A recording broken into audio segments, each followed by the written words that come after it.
What's up, guys? That Really Gross Guy here, and we are back playing Warframe. So, I don't know if this update came out yesterday. I must have missed it because the Flash Fire sale is a thing right now. So make sure you check out what is on sale right now. I know that not the Stalker bundle, but the War bundle that has the War in it and all that stuff is on sale right now. If you're interested, the bundle itself, Hunt House gift, I think, Hunt House bundle, whatever. It was over 500 something, and today it is 345 platinum. So if you are interested in that, make sure you get it shortly after this video goes up. But if you're watching this within a few days after this video goes up, just be aware that the fire sale, flash fire, whatever the heck sale is going on, and there are going to be a lot of discounts for the next week, 2 weeks maybe. I think it ends like 2 weeks from now. I don't know. But anyways, the reason why I am Oberon today is because Oberon officially has his rework. So I'm pretty excited about that because I've always kind of liked Oberon. I just didn't think he was all that incredible of a Warframe.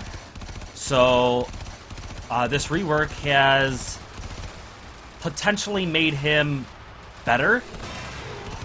So, I mean, I've been hearing in chat that people still think he's not that great, but at the same time, based on the comments from the last video I did on Oberon, there are a lot of people that claim they can run sorties fairly easily with Oberon, and they say there's actually some really good builds out there for him.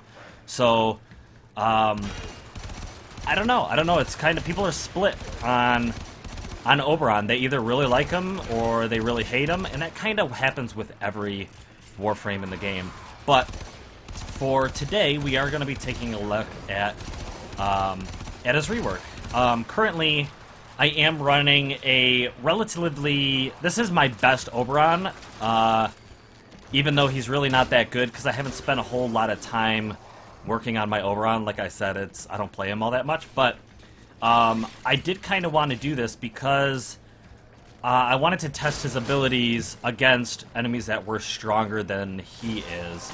And like I said, while they're not all that strong, it goes to show that how long it takes for me to kill an enemy with this gear and this loadout will hopefully show that he can hold his own against enemies that potentially would normally destroy a frame at his level. Now, I've been using Smite quite a bit so far, and that's actually because I do like Smite, and I thought it was kind of underwhelming before the rework, and it's definitely seen an improvement since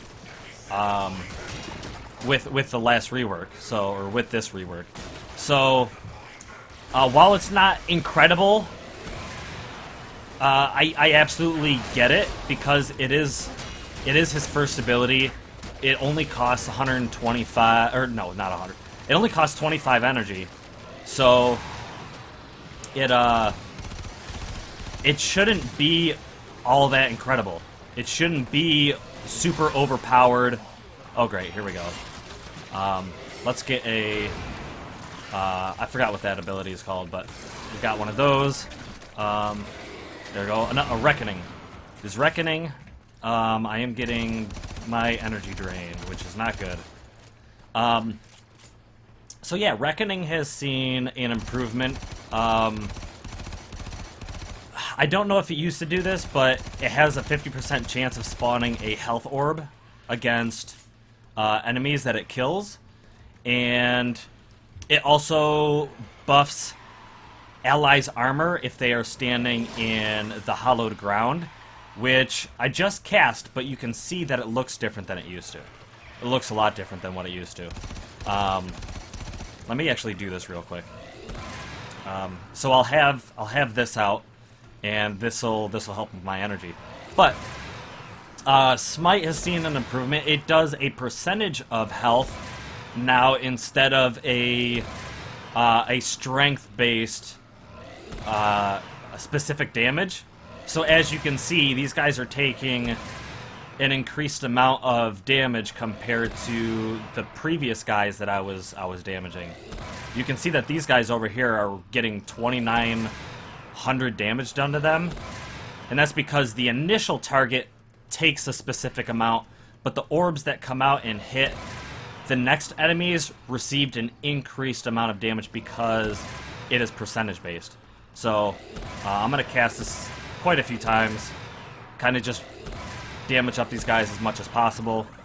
Pop another energy pizza.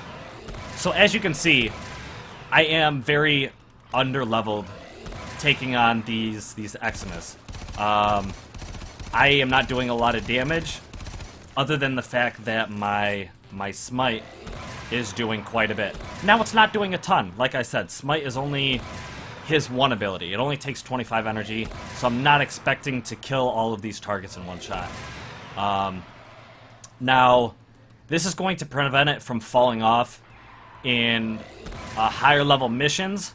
However, as you can see, it's not a game-breaking power. That's the point. That's the point of making this ability take a percentage. With that said, I think I'm going to kind of get in there and probably get myself killed, but I don't want to waste your guys' time sitting here trying to kill these guys, because obviously you guys got better things to do than just watch me sit here. Maybe I can kill him with this, but I doubt it. I'm going to get toxified all the way down to 0, but that's okay. Alright, so we're done. His passive... we're going to talk about his passive real quick. We'll get into his other abilities here shortly. But his passive, because we weren't aware of what his passive was going to do, but his passive, number 1, increases allies' pets' health and armor. I think it also increases their damage output. I don't remember for sure. It used to just convert enemy pets. So any nature-based Kubros and Kavats, or any pets that were summoned by enemy, the Corpus or the Corpus dudes, or the Grenier crazy cat moms, whatever. They had a chance of being converted to allies for a temporary amount of time. Now that's not a thing. Now all pets receive buffs, which is good because most people, well, I don't want to say most people because I don't know the exact statistic, but a lot of people use Kavats and Kubros. So anyone who brings those in with an Oberon, from now on will see a benefit to that. I'm wondering, if you get 4 Oberons in a party, how powerful can you get your Kavats and Kubros? Because I forgot the name of the one Kavat, but the one Kavat that has like the crit bonus and all that stuff is already pretty good. So if you got 4 Oberons in the same room with those really powerful cats, I'm kind of curious if we'd have like a cat army that could absolutely destroy the enemy. But with that said, passive and first ability aside, I kind of talked about his 4th ability. Ultimately, his 4th ability is just going to help, because they nerfed his 4th ability a long time ago, so I wasn't expecting them to buff it again. The only buff, like I said, it received is... I'll do it here in just a second. So we put down Hallowed Ground, and then if we Reckoning, all enemies in the area will receive an armor debuff, and any enemy or any allies in the area will receive an armor increase. I'm pretty sure that's the way it works. And then with his 3rd ability, I'll cast it here in just a second. So his third ability, when you cast it, is going to be... You can't really see it in the tunnels. It's easier to see in a big open area. So let's try and find a big open area to cast it. It's a wave, kind of like Nova's Molecular Prime. And let's see if we can see it in here. Because of the white in the room, it may not be as easy to see, but we'll try it. There we go. You see that outwards wave? Every ally that gets hit with that is going to receive the healing regeneration. And that's going to heal allies all the way up until their health maxes out. Now, while it's doing that, Oberon's energy is going to be drained. But it is also going to armor... It's going to increase the armor of allies. I'm starting to think that Reckoning doesn't increase allies' armor. I'm thinking that his third ability is the one that does it. So I could be wrong. Check the notes. Check the notes on his stats. I don't have them up right now. I usually have them up, but I know that his third ability does increase the armor of allies for a certain amount of time. Now that time goes up, I'm pretty sure, by duration, and it continues after. This was one thing that when I was reading the notes before Oberon, or when they were talking about it in the dev stream, I was hoping they were going to include this, and they did. So even after you completely restore his health, the armor buff is continual until a specific duration is up.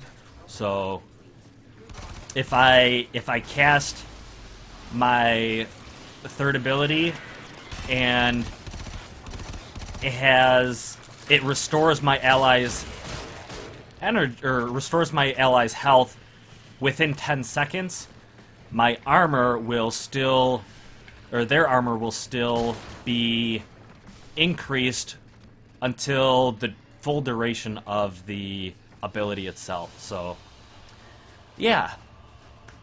That's basically Oberon and his update, his buff.